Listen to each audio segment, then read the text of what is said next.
बिस्मिल्लाहिर्रहमानिर्रहीम। दोस्तों अस्सलाम वालेकुम वरहमतुल्लाह। डॉक्टर अशरफ जो है ना, उसने एक जाहिलाना लतीफ़ा छोड़ा कि इकबाल का जो शेर है, शेर का एक मिसरा है कि ये खाकी अपनी फितरत में न नूरी है न नारी। शेर मुकम्मल ये है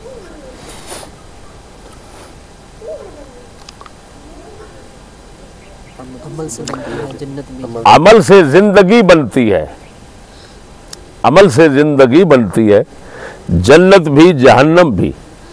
ये खाकी अपनी फितरत में न नूरी है न नारी है।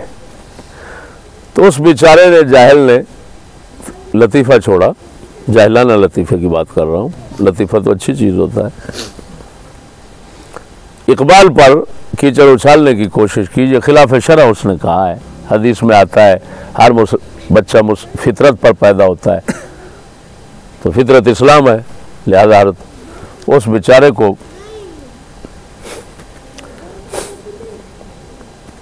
इसी से ये मुगालता लगा कि जब फितरत कह दिया, कुल्लु मौलूदन यूलद अलल फितरा, हर बच्चा फितरत पे पैदा होता है, तो जब हदीस में फितरत आ गई तो उसका मतलब है हर बच्चा फितरत पे पैदा होता है, इस्लाम पे पैदा होता है, लिहाजा मुसलमान होता है। जब मुसलमान होता है तो ये खाकी अपनी फितरत में नूरी है, नारी नहीं। इकबाल का कहना ना नूरी ना नारी, ये गलत है। तो इसकी ठुकाई के लिए, इसके रद्द के लिए, इसकी जहालत साबित करने के लिए, इकबाल रहमहुल्लाह का दिफा करने के लिए, और तो कोई दिफा नहीं करेगा, क्योंकि लोग तो मिस्टर का दिफा करते हैं, अल्लामा का नहीं करते। हाँ, बल्कि अगर मिस्टर का मसला होता तो ये खुद सजदा करता और खिलाफ ना बोलता। लेकिन ये यहूदियत के मुखालिफ की बात है, तो इस वजह से वो टूट पड़ा। तो उस बेचारे को इतना पता नहीं है कि बच्चे, तूने ये सफ़ेद बाल जो किए हैं ये धूप पर बैठ के किए हैं, तुझे कोई पता नहीं इल्म क्या होता है। अब ये मैं इल्म बरसा रहा हूँ, ये देखो, ये भी इमाम इब्न सुब्की रज़ियल्लाहु तआला अन्हु की सैफुल मशहूर से बयान कर रहा हूँ। यजीद का मसला 57 पे है और ये मसला 56 पे है। आप बड़ी अच्छी बात फरमाते हुए फरमाते हैं,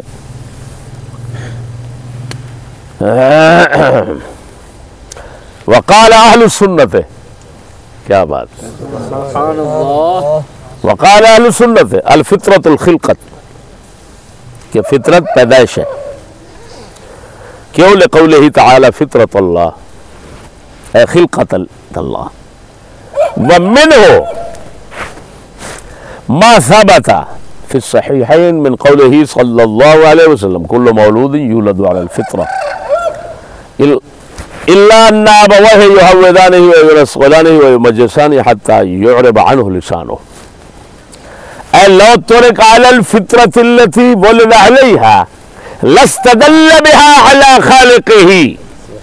फरमाया इस हदीस का मतलब ये है कि वालिदैन उसको खराब करते हैं, यहूदी मजूसी बनाते हैं।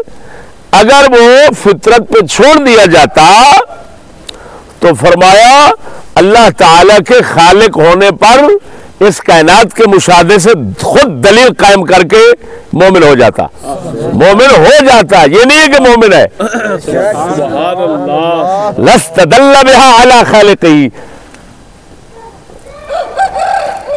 आगे फरमाते हैं, वहाज़ा असह्हुल अक़वाल, सारे इस हदीस पर जितने अक़वाल हैं सब में से सही तरीन कौल यही है। इसी वजह से पीछे फरमाया क़ाल अहलुस सुन्नह। फिर अगली बात, अगली देखो, वाला अक्सर उलमा, अक्सर उलमा इसी पर है। वहासिलहु, बस ये लफ्ज है जो इकबाल पर जुबान दराजी करने वाले जाहिल को उसकी दुबर पर गिरा कर फेंक देते हैं। हाँ जी, वो अपनी दुबर भरने जाके गिरेगा। वहां से लोहू ये खुलासा निकाल रहे हैं, अन्नल फित्रता,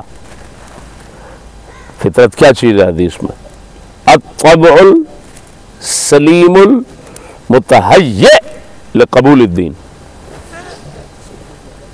फरमाया वो सलामती तबा है जो अल्लाह ने हर इंसान में पैदाइशी तौर पर रखी होती है कि उसकी वजह से इस्लाम को कबूल करने की वो सलाहियत रखता है। क्या अगर इधर उधर से माहौल खराब न मिले तो इस्लाम को कबूल करने में उसको हिचकिचाहट ना हो। सुभान अल्लाह। इस्लाम को कबूल करने में उसको दिक्कत ना हो, इस्लाम को कबूल करने में उसको रुकावट ना हो। ये लफ्ज देखो, अल फित्रा अत्तबउ सलीम अल मुतहय्य लिक़बूल दीन, वो तबीयत सलामती वाली जो दीन को कबूल करने के लिए तैयार है, तैयार है। मुतहय्य, उसके अंदर अल्लाह पाक ने सलाहियत रखी हुई है दीन को कबूल करने की। ये मतलब नहीं है कि शुरू से दीन को कबूल करके आ रहा है। अल्लाहु अकबर। दीन को कबूल करने की उसमें सलाहियत है, तहय्यो है, इस्तेदाद है, काबिलियत है कबूल दीन की। तो जब काबिलियत है, बात समझना, सलामती साफ तबीयत अल्लाह ने उसको बनाया, असबाब गंदे मिले तो चल पड़े कुफ्र की तरफ, जहन्नम की तरफ। और अगर असबाब अच्छे मिले तो चल पड़ा जन्नत और सलामती की तरफ। तो इस तरह अल्लाह पाक ने उसको तबीयत दी होती है जिसके अंदर सलाहियत है दीन को कबूल करने की। यह है सही कौल। इकबाल ने इसी को सामने रखा तो फरमाया कमाल है उस बंदे के इल्म पर। अरे फुद्दू, तुम्हें क्या मालूम इल्म क्या होता है? किस बंदे को हाथ डाल रहे हो? जाहिल, किसको हाथ डाल रहे हो?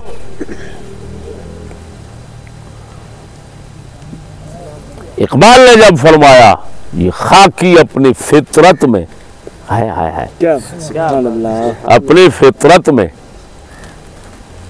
यानी खिलकत में ना नूरी है ना नारी। क्यों? कि अल्लाह पाक ने इसके अंदर सिर्फ सलाहियत रखी है, इसको साफ तबीयत बनाया है। ना पैदाइशी मोमिन ना पैदाइशी काफिर ऊपर उठेगा, असबाब की दुनिया में आएगा। अगर माहौल असबाब उसको जन्नत का मिल जाता है तो इधर चला जाएगा, जहन्नम का मिल जाता है उधर चला जाएगा। और अगर जहन्नम के असबाब न मिलते तो ये बच्चा अगर बिल्कुल आजाद माहौल में तैयार होता तो फिर ये खुदा की कायनात को देखकर दलील से साबित करके उस जात पर ईमान लाता। मालूम हुआ ईमान लाने का मरहला बाद में है। एक है ईमान की इस्तेदाद, इसको कहते हैं बिल्कुल्ला। क्या कहते हैं?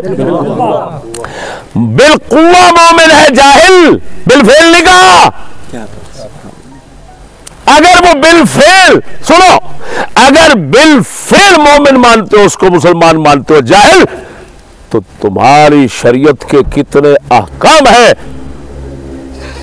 कि जिनका तुम बेड़ा गर्क कर रहे हो। हमारा फिक़ह का मसला है मशहूर कि बच्चा वालिदैन के ताबे होता है दीन में। अगर वो बिलफेल मोमिन है तो दीन के अंदर ताबे उसके क्यों कर रहे हो? वालिदैन के ताबे भी हो रहा है। मालूम हुआ बात वही है जो इकबाल ने कही और इकबाल हदीस की हकीकत को, फितरत को उसी तरह समझे जिस तरह इमाम ताज इब्न सुबकी समझ गए। मैं फिर पढ़ता हूं, बताओ इसका क्या मतलब है। हासिल अल फितरत अत्तबउ सलीम अल मुतहय्य लिक़बूल द्दीन, ये क्या है? ये इस्तेदाद के अलावा क्या कहोगे इसको? और पीछे जो फरमाया है लौ तुरिक अलल फितरा अल्लती वुलिद अलैहा लस्तदल्ल बिहा अला खालिक़िही लस्तदल्ला, अगर वो फितरत पर कायम रहता, छोड़ दिया जाता उसी फितरत पर, वालिदैन इधर उधर से असबाब उसको गंदे न मिलते, तो ये दलील कायम करके खुदा की वहदानियत पर, वजूद पर उसको मान लेता तो मोमिन हो जाता। वो तो मुस्तकबिल कह रहे हैं, मुस्तकबिल में हो जाता। अगर पहले बिलफेल मोमिन है तो फिर इस्तिदलाल का क्या माना? इस्तिदलाल का क्या माना? मालूम हुआ हक बात वही है जो अल्लाह माने कही। अल्लाह माने हिकमत का मोती हमारे उलमा मशाइख का शेर के अंदर दुनिया के सामने रखा, और जहल अपने गंदे नाखूनों से मिट्टी उठा उठा कर उस मोती पर फेंकना चाहता है। कमाल है, क्या बेवकूफी है। समझ आ गई कि नहीं? लिहाजा हम ये ज़हन में रखो, कोई भी है इधर उधर का मौलवी, अगर अल्लामा इकबाल पर जबान खोलेगा तो हम बैठे हुए हैं। जाहिलो, तुम्हें पता होना चाहिए अल्लाह पाक ने हमें सलाहियत भी दी है, अल्लामा इकबाल के साथ मोहब्बत भी दी है, और हमने उनके दिफा का ठेका उठाया हुआ है।